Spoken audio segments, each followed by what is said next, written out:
അപ്പോൾ പറഞ്ഞു വന്നത് പ്രണയം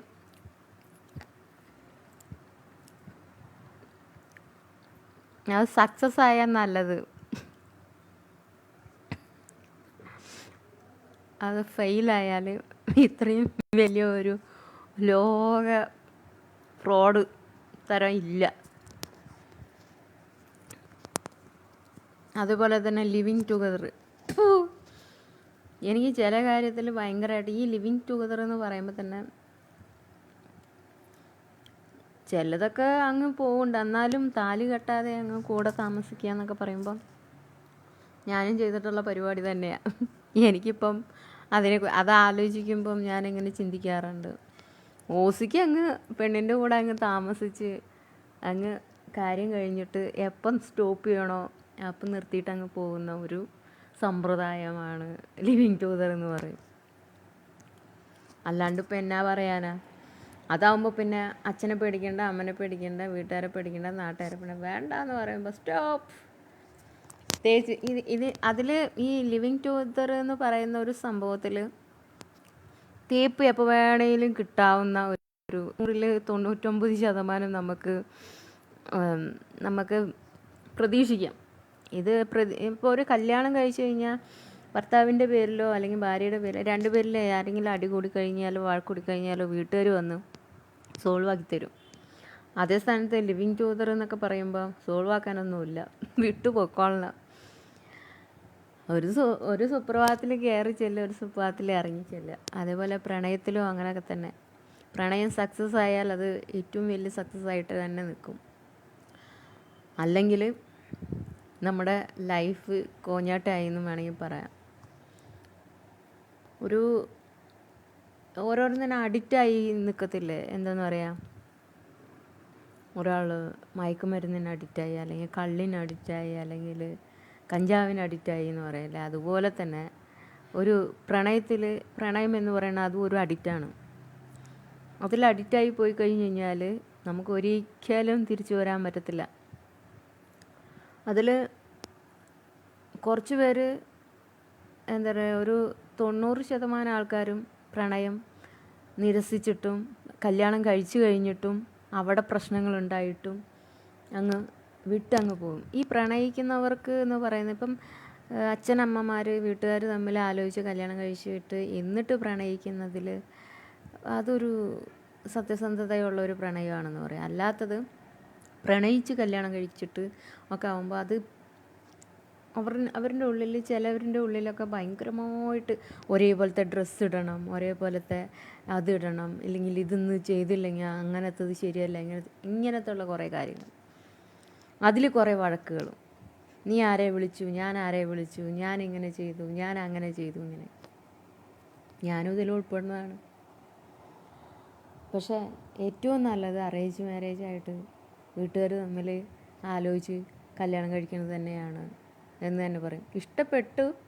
ഇഷ്ടപ്പെട്ട് കഴിഞ്ഞിട്ട് വീട്ടുകാരായിട്ട് സമ്മതത്തോട് കൂടിയിട്ടൊക്കെ കെട്ടുന്നത് തന്നെ നല്ലത്. അല്ലെങ്കിൽ ഒരു സുപ്രഭാതത്തിൽ തെറ്റേണ്ടി വരുമ്പോൾ, ഒരു സ്ത്രീയാണ് ഒരു പുരുഷനെ സ്നേഹിച്ചിട്ടുണ്ടെങ്കിൽ ആ സ്ത്രീ ഈ ലോകത്തിലെ തന്നെ ഏറ്റവും വലിയ പഴച്ചവളായി മാറിപ്പോവും. അതാണ് പ്രണയത്തിൻ്റെ ഒരവസ്ഥ. കൂടെ ഇരിക്കുന്നവരെ ഉള്ള ഓർമ്മകളൊക്കെ അരണയുടെ സ്വഭാവം അല്ലെങ്കിൽ ഓന്തിൻ്റെ സ്വഭാവം എന്നൊക്കെ പറയാം. അരണയ്ക്ക് പെട്ടെന്ന് മറവി ഉണ്ടാവാറുണ്ട്. അതേപോലെ തന്നെ പ്രണയത്തിന് ഓന്തിൻ്റെ സ്വഭാവമുണ്ട്, മാറ്റം അത് ചിലവരിൽ. അപ്പോൾ ഈ പ്രണയത്തിൽ തോറ്റു കഴിയുമ്പം ചില സ്ത്രീകൾക്ക് ഭയങ്കരമായിട്ട് വിഷമം വരും. അവർ ചിലപ്പോൾ സൂസൈഡ് ചെയ്യും.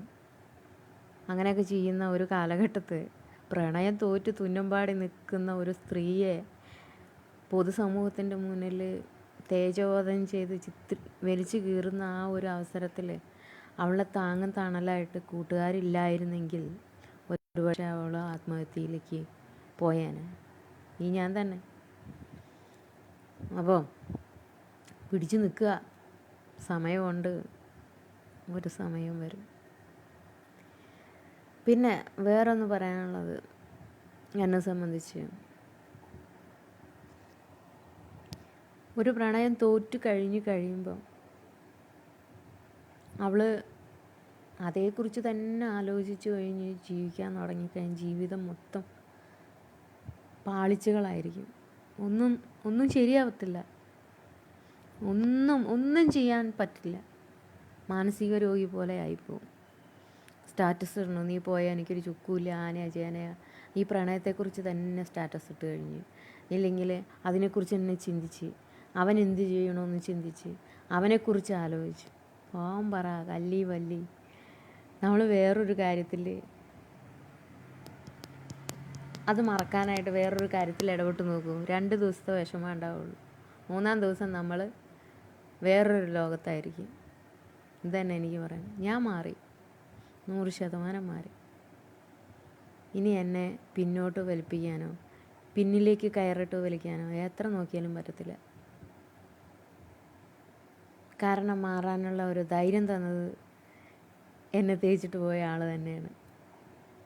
അപ്പം ആ ഒരു മനഃശക്തി തന്നതും ഒരു പക്ഷേ നല്ല രീതിയിൽ പിരിഞ്ഞതായിരുന്നെങ്കിൽ ഈ ജീവിത അവസാനം വരെ എനിക്കിത് ആലോചിച്ച് തലയ്ക്ക് എന്താ പറയുക, മാനസിക രോഗികളെ പോലെ എനിക്കും മാനസികം വന്ന് ഞാനും ഒരു രോഗിയായിപ്പോയേനെ. പക്ഷെ എനിക്ക് അതിന് പറ്റിയ ഒരു വെറുപ്പ് അതെനിക്ക് കിട്ടിയതോടുകൂടി ഞാൻ നന്നായി എന്ന് വേണമെങ്കിൽ പറയാം. ഇനിയും തന്നാവോ എന്ന് എനിക്കറിയില്ല. ഇപ്പം ഞാൻ സ്റ്റാണായിട്ട് തന്നെ നിൽക്കുന്നത്, ഞാനായിട്ട് തന്നെ നിൽക്കുന്നത്. അതുപോലെയാണ് എല്ലാ കാര്യം. ഇപ്പം ഒന്ന് വിട്ടു പോയി കഴിഞ്ഞാൽ അതിനെക്കുറിച്ച് ആലോചിക്കാനും അതിനെക്കുറിച്ച് ചിന്തിക്കാനും നിൽക്കരുത്. പോട്ടെ ഉല്ലെന്നങ്ങ് വെക്കണം. ആര് എന്ത് നമ്മളോടോ. മനസ്സ് അത് മാറ്റിയെടുക്കാവുന്നേ ഉള്ളൂ. മാറ്റിയെടുക്കാൻ പറ്റില്ല. എന്തുകൊണ്ട് മാറ്റാൻ പറ്റുന്നില്ല? ഞാൻ ചോദിച്ചോട്ടെ, ഉറുമ്പ് എന്ന് പറയുന്ന ഉറുമ്പുണ്ടല്ലോ, അതിൻ്റെ ഭാരം എത്രയാണെന്നറിയോ? ആ ഉറുമ്പ് ചുമക്കുന്ന അരിയുടെ ഭാരം എത്രയായിരിക്കും എന്നറിയോ? അപ്പോൾ അത് ചുമക്കാൻ ആ ഉറുമ്പിന് പറ്റുന്നുണ്ടല്ലോ. അതുപോലെയാണ് പ്രണയം പൊട്ടിക്കഴിഞ്ഞു കഴിഞ്ഞാൽ എന്തുകൊണ്ട് നമ്മുടെ മനസ്സിനെ മാറ്റിയെടുക്കാൻ പറ്റുന്നില്ല? പറ്റും, തീർച്ചയായിട്ടും പറ്റും, 100% പറ്റും. അവരുടെ മുന്നിൽ ജീവിച്ച് കാണിച്ചു കൊടുക്കണം നമ്മൾ ആരാണെന്ന്. അല്ല വേണ്ടത്, അത് തന്നെ വേണ്ടത്. പിന്നെ എന്തൊക്കെയുണ്ട് വിശേഷങ്ങൾ പറയും.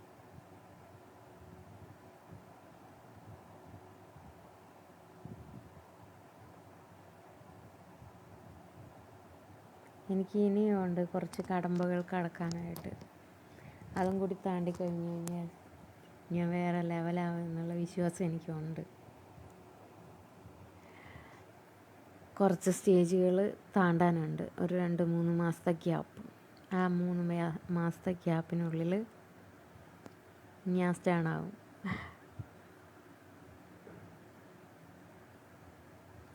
പിന്നെ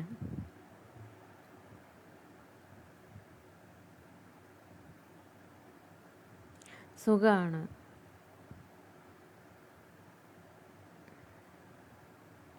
ഉറുമ്പ് അനിൽ, എന്താണ് ഉറുമ്പ് എന്ന് പറഞ്ഞത്? അപ്പം കഴിച്ചു. ഇതേ ജീരകോട്ടായി കൊണ്ടുവന്നിട്ടുണ്ടായിരുന്നു എൻ്റെ ഫ്രണ്ട്. ഫ്രണ്ട്ഷിപ്പിനെ ഒരിക്കലും കട്ട് ചെയ്യരുത് കേട്ടോ, മിസ്സാക്കരുത്. ഒരു പ്രണയം വന്നാലും ഒരു ഫ്രണ്ട്ഷിപ്പിനെ മാറ്റി വയ്ക്കരുത്.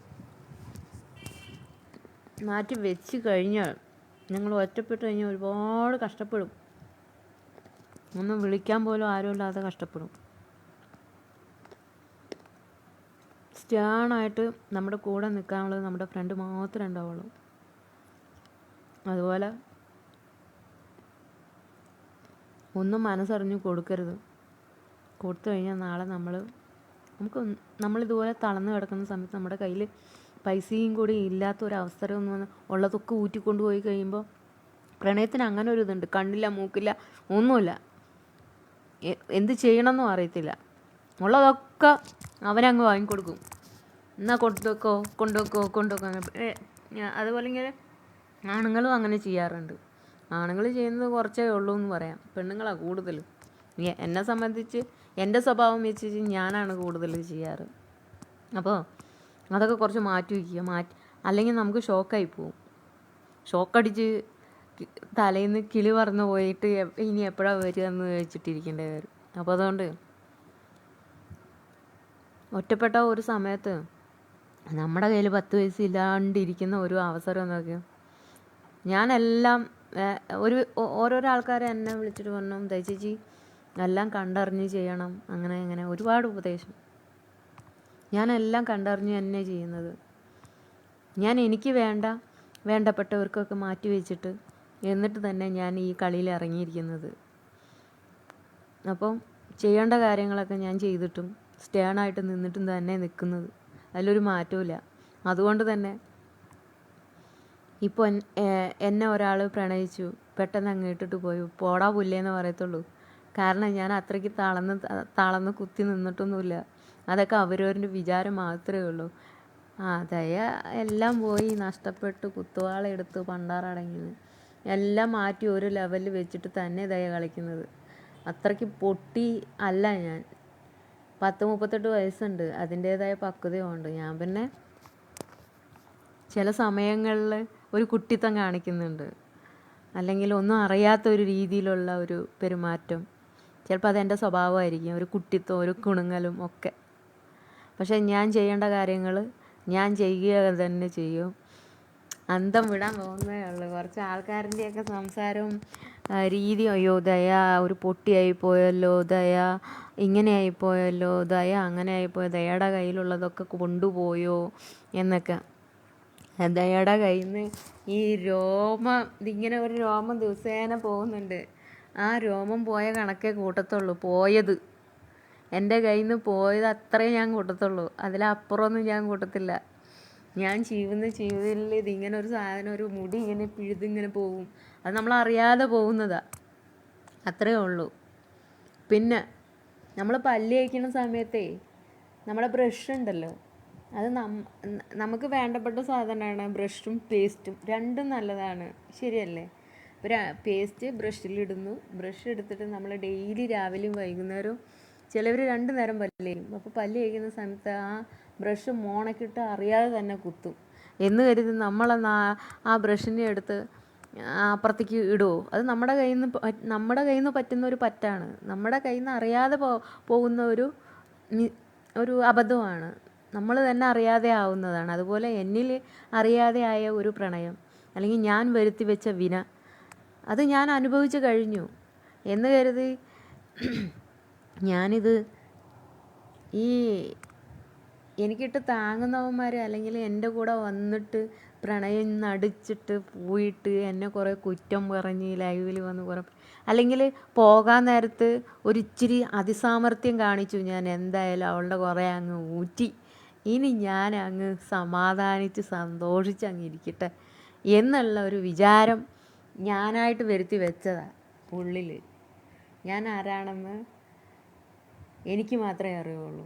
ബാക്കി ഒറ്റ കുട്ടികൾക്കും ഞാൻ ആരാണെന്ന് കൃത്യമായിട്ടുള്ള ഇത് ഞാൻ കൊടുത്തിട്ടില്ല, കൊടുക്കേണ്ട കാര്യവുമില്ല. പിന്നെ എൻ്റെ അമ്മയുടെ അനിയത്തിക്ക് അറിയാം, പുള്ളിക്കാരത്തിക്ക് അറിയാം ഞാൻ ആരാണെന്ന് കൃത്യമായിട്ടറിയാം. അതുകൊണ്ട് എന്നെ അങ്ങ് തേച്ചു, അല്ലെങ്കിൽ ഒരു പെണ്ണിനെ അങ്ങ് തേച്ചു, എന്നെ തന്നെ ഞാൻ പറയാം, ഇനിയെങ്കിലും ദയയുടെ കാര്യം നോക്കണം, ഇനിയെങ്കിലും ദയ ഒന്നും കൊണ്ടുപോകാതെ. എൻ്റെ കൊണ്ടുപോയതൊക്കെ ഈ രോമത്തിന് തുല്യമായിട്ട് ഞാൻ കാണും, അങ്ങ് പറത്തി വിടത്തേ ഉള്ളൂ. എൻ്റെ കൊണ്ടുപോയിട്ടില്ല. കൊണ്ടുപോകണം എന്ന് ചിന്തിക്കുമ്പോഴേക്കും എനിക്ക് മനസ്സിലായി തുടങ്ങി, എന്നെ ശരിക്കിട്ട് ഇങ്ങനെ തേക്കുവാണെന്ന്, നന്നായിട്ട് ഇസ്ത്രിക്കിട്ട് തേക്കുവാണെന്ന് എനിക്ക് കൃത്യമായിട്ട് മനസ്സിലായി തുടങ്ങി. അതുകൊണ്ട് തന്നെയാണ് ഞാൻ മനസ്സുകൊണ്ട് തന്നെ മാറ്റി. അതിപ്പം ആലോചിക്കുന്നവർക്ക് പിടികിട്ടി കാണും.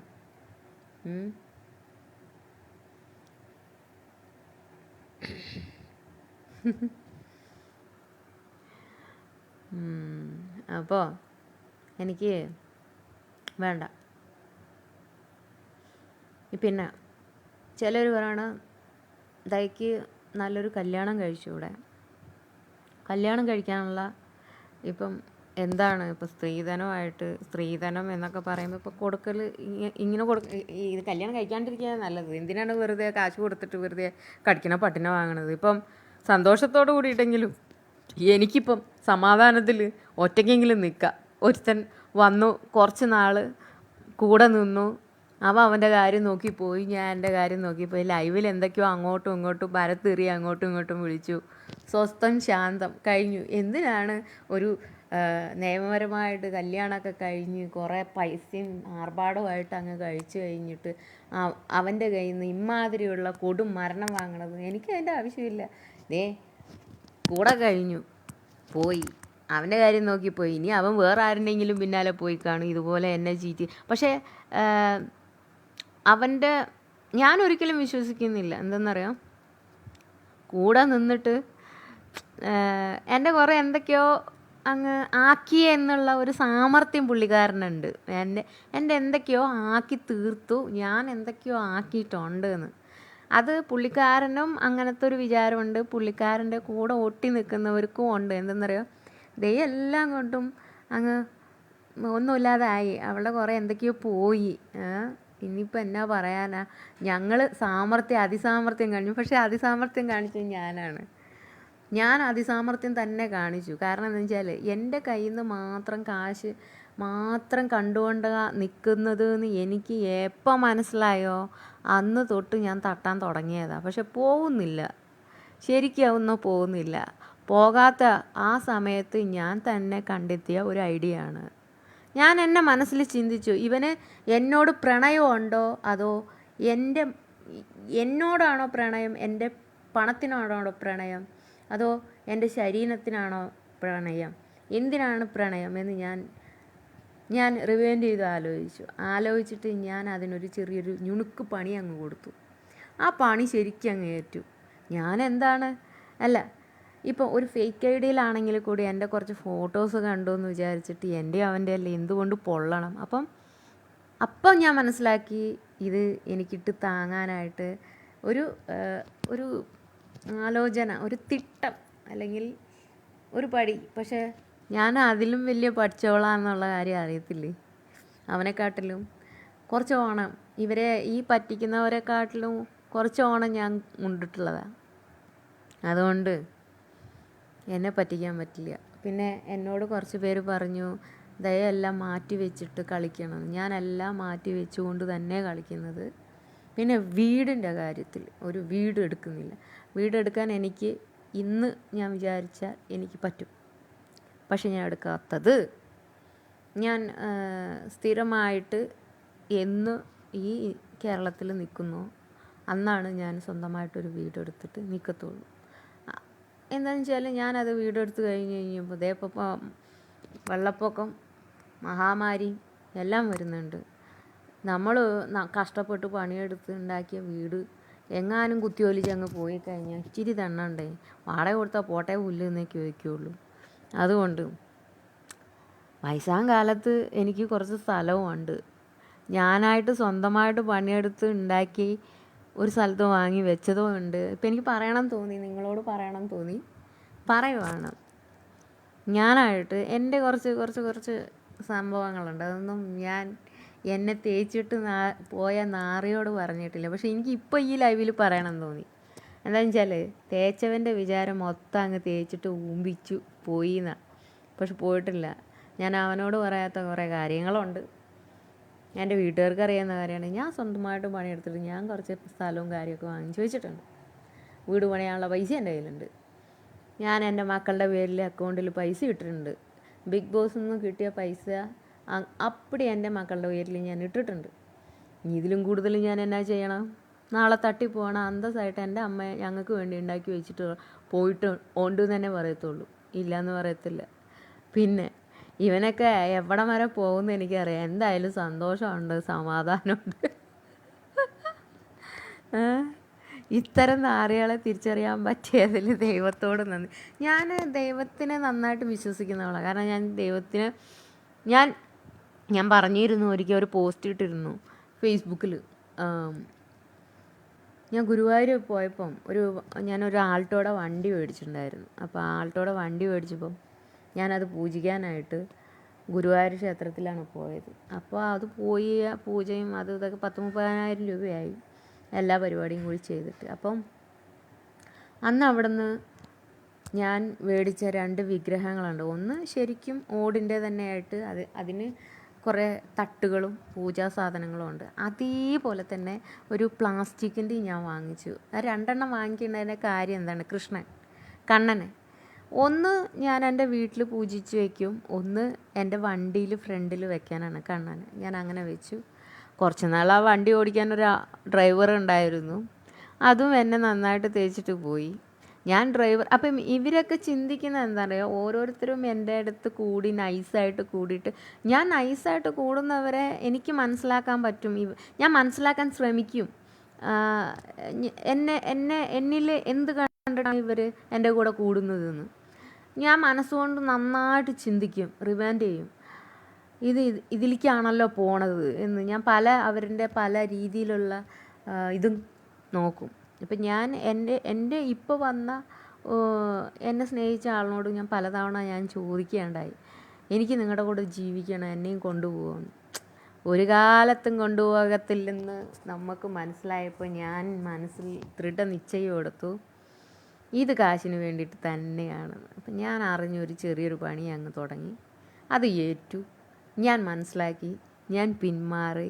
ഇനി ഒരു കാലത്ത് എൻ്റെ അടുത്ത് വരാൻ പോലും യോഗ്യതയില്ലാത്ത രീതിയിൽ അവൻ തന്നെ അവൻ്റെ കുഴി തോണ്ടി എന്നേ എനിക്ക് പറയാനുള്ളൂ. അതുകൊണ്ട് തന്നെ പിന്നെ ചിലർ ചോദിച്ചു, പേഴ്സണലായിട്ട് വെക്കേണ്ട കാര്യം പേഴ്സണലായിട്ട് വെക്കണം, പബ്ലിക്കാക്കിയിട്ട് ഇടരുത്. ഞാൻ പേഴ്സണലായിട്ട് വെക്കേണ്ട കാര്യങ്ങളെന്ന് പറഞ്ഞാൽ കുറേ കാര്യങ്ങളൊക്കെ പേഴ്സണൽ തന്നെയാണ്. എൻ്റെ കുറേ കാര്യങ്ങൾ പേഴ്സണലാണ്. പബ്ലിക്കാക്കി ഇടണം. എനിക്ക് നല്ല കാര്യങ്ങൾ ഷെയർ ചെയ്യാൻ, എനിക്ക് നിങ്ങളുടെ അടുത്ത് ഷെയർ ചെയ്യണം തോന്നുന്നു, ഞാൻ ഷെയർ ചെയ്യണം. എനിക്ക് വേറെ ആരും ഇല്ല, അതുകൊണ്ട് ഞാൻ ഷെയർ ചെയ്യണം. അപ്പോൾ ഇത്രയും കാര്യങ്ങൾ എനിക്ക് പറയണമെന്നുണ്ടായിരുന്നു, പറഞ്ഞു. അപ്പോൾ എന്നെ തേച്ചിട്ട് പോയവരും എൻ്റെ ഡ്രൈവർ ജോലി എടുത്തവരും, ഞാനിപ്പോൾ ഓരോരോ ചിന്തനകൾക്കാണ് ഞാൻ കൊടുക്കുന്നത്. ഇപ്പം എന്നെ ആദ്യം ഒരാൾ എൻ്റെ കൂടെ ഒരു നല്ലൊരു ബെസ്റ്റ് ഫ്രണ്ടായിട്ട് നിന്നിരുന്നു. പിന്നെ ഒരു പ്രണയം ഉണ്ടായി. ഓക്കെ, അപ്പോൾ ഞാൻ ആ സമയത്ത് ഒരു വണ്ടി മേടിച്ചു. ആ വണ്ടി ഓടിക്കാൻ ഒരാളെ വേണം. ആ ആളുടെ രീതിയിൽ അങ്ങ് എന്നെ ഞാനായിട്ട് ഉടക്കിയപ്പോൾ ഞാൻ വല്ലാത്ത ഒരു വലിയൊരു ഞാൻ ഒന്നിനും കൊള്ളില്ലാത്ത പോലെ എന്നോട് സംസാരിച്ചു. ഞാൻ അപ്പം ചിന്തിച്ചു, നമ്മളിപ്പോൾ ഒരു ഡ്രൈവറെ വയ്ക്കണമെങ്കിൽ എത്ര രൂപ കൊടുക്കണം? ഒരു മാസം 10,000-15,000 രൂപ ഒരു ഡ്രൈവർ ഒരുത്തിന് കൊടുക്കണം. അത് കൊടുക്കാതെ ഓടിക്കാൻ ഒരാൾ കിട്ടിയല്ലോ എന്നുള്ളൊരു സമാധാനത്തിൽ ഞാൻ അതങ്ങ് പോയി. ഇപ്പോൾ വന്നവനെ ഞാൻ കണക്ക് കൂട്ടിയിരിക്കണത്, ഞാൻ എറണാകുളത്ത് വന്നു കഴിഞ്ഞപ്പോൾ എൻ്റെ ഫ്ലാറ്റ് അടിക്കാനും തുടയ്ക്കാനും, എൻ്റെ ഫ്ലാറ്റ് എന്ന് പറഞ്ഞു കഴിഞ്ഞാൽ 13,000 രൂപ കൊടുത്തിട്ട് ഞാൻ എടുത്ത ഫ്ലാറ്റാണ്. അപ്പം അത് ഒരു വലിയൊരു ഹാളും 2 റൂം, ഒരു ബാൽക്കണി, അങ്ങനെ വലിയൊരു സംഭവം. അത് അടിച്ച് തൂക്കണമെങ്കിൽ തന്നെ കുറച്ച് നേരം പിടിക്കും. അപ്പോൾ അവിടുത്തെ താഴെയുള്ള ഒരു ജോലിക്കാരി എന്നോട് വന്നിട്ട് പറഞ്ഞു, അത് തൂക്കാൻ എന്നോട് ചോദിച്ചു. മാസം സാലറി ഉണ്ട്, അവർക്ക് കൊടുക്കാം, വേസ്റ്റ് എടുക്കാൻ. അപ്പം അങ്ങനെ ഞാൻ ചിന്തിച്ചപ്പം എൻ്റെ ഫ്ലാറ്റ് അടിച്ച് തൂക്കാനും ബാത്റൂം കഴുകാനും എൻ്റെ കാര്യങ്ങൾ നോക്കാനും നന്നായിട്ട് പണിയെടുക്കുമായിരുന്നു കേട്ടോ. ഉള്ള കാര്യം ഓപ്പണായിട്ട് പറയാം, എൻ്റെ എല്ലാ ജോലികളും ചെയ്യുമായിരുന്നു. അടിച്ച് തൂത്ത് വൃത്തിയാക്കി തരും, എൻ്റെ ജോലികളൊക്കെ ചെയ്തു തരും. അപ്പം അങ്ങനെ കുറച്ച് മാസം ഇപ്പം എനിക്ക് സഹായമായിട്ട് നിന്നിരുന്നത്, അത് ഞാനൊരു എൻ്റെ ഫ്രണ്ടായിട്ട് തന്നെ കണ്ടത് കേട്ടോ. പക്ഷേ ഇവനെ ഞാനൊരു ജോലിക്കാരനായിട്ട് തന്നെ കണക്കാക്കത്തുള്ളൂ, കാരണം അതങ്ങനെയാണ്. ഞാനൊന്നും പറയാറില്ലായിരുന്നു. എൻ്റെ ഫ്ലാറ്റിൽ എൻ്റെ അശ്വതി എന്ന് പറഞ്ഞിട്ട് എൻ്റെ ഫ്രണ്ട് ഇരുന്നു. അപ്പം ഞാനും അവളും കൂടിയിട്ടാണ് ചെയ്യാറ്. അപ്പം ഇവൻ എന്നെ ശരിക്കും തേക്കുന്ന കണ്ടപ്പോൾ അവൻ തന്നെ അങ്ങ് അടിച്ച് തൂത്ത് വൃത്തിയാക്കട്ടെ എന്ന് വിചാരിച്ചു ഞാൻ അങ്ങ് രാവിലെ തന്നെ അത് കൊടുക്കും. ഫ്ലാറ്റൊക്കെ അടിച്ച് പൊളിച്ച് വൃത്തിയാക്കി, എന്തൊക്കെ പറഞ്ഞാലും എൻ്റെ ഫ്ലാറ്റ് അടിപൊളിയായിട്ട് നോക്കിയിട്ടുണ്ടായിരുന്ന വ്യക്തിയാണ് എൻ്റെ കൂടെ ഉണ്ടായിരുന്നത്, ഇപ്പോൾ പോയ ആൾ ഉണ്ണി. അപ്പോൾ ഉണ്ണി ഉള്ളപ്പം ആ പൈസ എനിക്ക് ലാഭിക്കാം, ഉള്ള കാര്യം പറയാമല്ലോ. ഞാൻ ഒരു അടിച്ച് തൂക്കാൻ വരുന്ന ഒരു വ്യക്തിക്ക് കൊടുക്കണ കാശ് ഞാൻ ലാഭിച്ചു എന്ന്. അപ്പോഴും ഞാനല്ലേ ലാഭിച്ചത്. പിന്നെ എനിക്ക് പുറത്ത് പോകണമെന്ന് പറഞ്ഞാൽ പുള്ളിക്കാരൻ്റെ ബൈക്കുണ്ട്. അപ്പോൾ എനിക്കൊരു ഓട്ടോ അല്ലെങ്കിൽ ഒരു ടാക്സി എന്തെങ്കിലും ഒന്ന് വന്ന നമ്മൾ വിളിക്കുകയാണെങ്കിൽ അതിൻ്റെ 100-300 രൂപ എങ്ങനെയും കൊടുക്കണം, അത് ലാഭമായി. അങ്ങനെ പല കാര്യങ്ങളും എനിക്ക് ലാഭിക്കാനുള്ള ഒരു നല്ലൊരാളായിട്ട് ഞാൻ കണക്ക് കൂട്ടത്തേ ഉള്ളൂ. അവരിനി എന്നെ എന്തൊക്കെ പറഞ്ഞാലും എനിക്ക് കുഴപ്പമില്ല.